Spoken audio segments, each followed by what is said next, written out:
eliminating the defects of traditional student evaluation systems through modular-based assessment. Vijaykumar Darshan, 2025.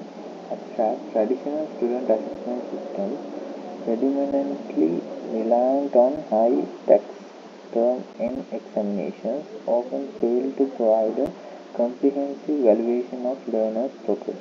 These systems create a significant research gap by neglecting continuous skill development, adaptive learning strategies, and real-time feedback mechanisms. This paper introduces modular-based assessment and innovative evaluation framework that replaces rigid term-based testing with continuous competency-driven assessment embedded within the curriculum. MBA enhances school-based assessment by breaking down subjects into smaller skill-specific modules, each evaluated independently. The study explores how MBA improves learning outcomes, reduces exam-related stress, and aligns educational assessment with workforce demands, ultimately contributing to national development.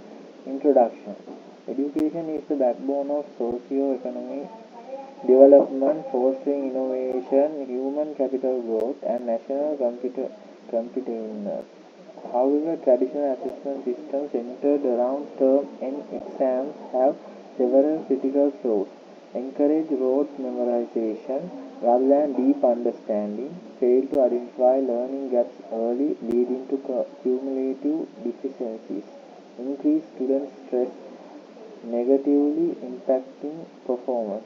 To bridge this gap, modular-based assessment is proposed as a dynamic alternative, unlike conventional SBA, which still relies on periodic tests. MBA divides learning into competency-based modules, algebra fundamental instead of a yearly math exam, uses continuous formative assessment, research project peer review, provides immediate feedback, allowing timely intervention. Key benefits of MBA: personalized learning, reduced exam anxiety, real-world skill alignment. Literature review.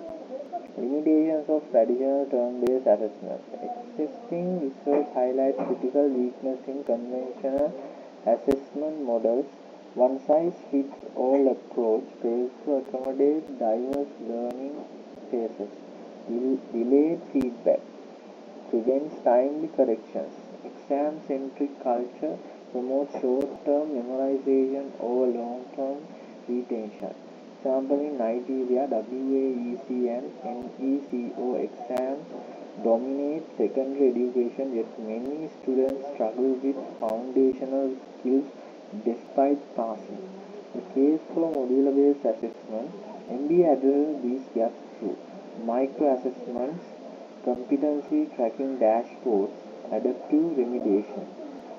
Comparison of traditional SBA versus MBA. Feature: assessment frequency, periodic, traditional, modular-based, continuous. Feedback speed, traditional delayed, modular immediate. Focus, traditional, broad subject mastery, modular-based assessment, specific skill competency. Stress levels high, modular-based low. MBA's role in national development. A robust MBA system ensures workforce readiness, reduced educational inequality, higher innovation capacity. Example, Finland's competency-based education system has contributed to its high global ranking in innovation and workforce skills. Methodology and implementation framework. Research design. A mixed methods approach is used. Quantitative, compare pre and post MBA test scores. Qualitative, surveys or interviews with teachers and students. Step-by-step MBA implementation. Step 1, curricular modularization. Divide subjects into 4 to 6 week competency modules. Example, traditional end of year biology exam. MBA separate modules for cell biology, genetics, and ecology. Step 2, continuous assessment rules. Formative assessment, quizzes, project-based learning, peer assessment, digital portfolio. Step 3, AI-driven feedback and remediation. automated grading tools, adaptive learning platforms, learning analytical dashboards. Step 4. Competency certification. No final exams. Example, a data analysis module in maths could lead to a micro credentials. Expected outcomes, higher engagement, better retention, stronger workforce alignment. Conclusion and future directions. MBA represents a paradigm shift from outdated exam-centric models to a continuous skill-focused assessment system. Key takeaways: early detection of learning gaps, reduced exam stress, industry-aligned certification. Next steps: pilot MBA in 10 schools, government policy integration, teacher training programs. By adapting MBA education systems can move beyond memorization-based testing and foster real competency development, ultimately driving national progress. These are my references.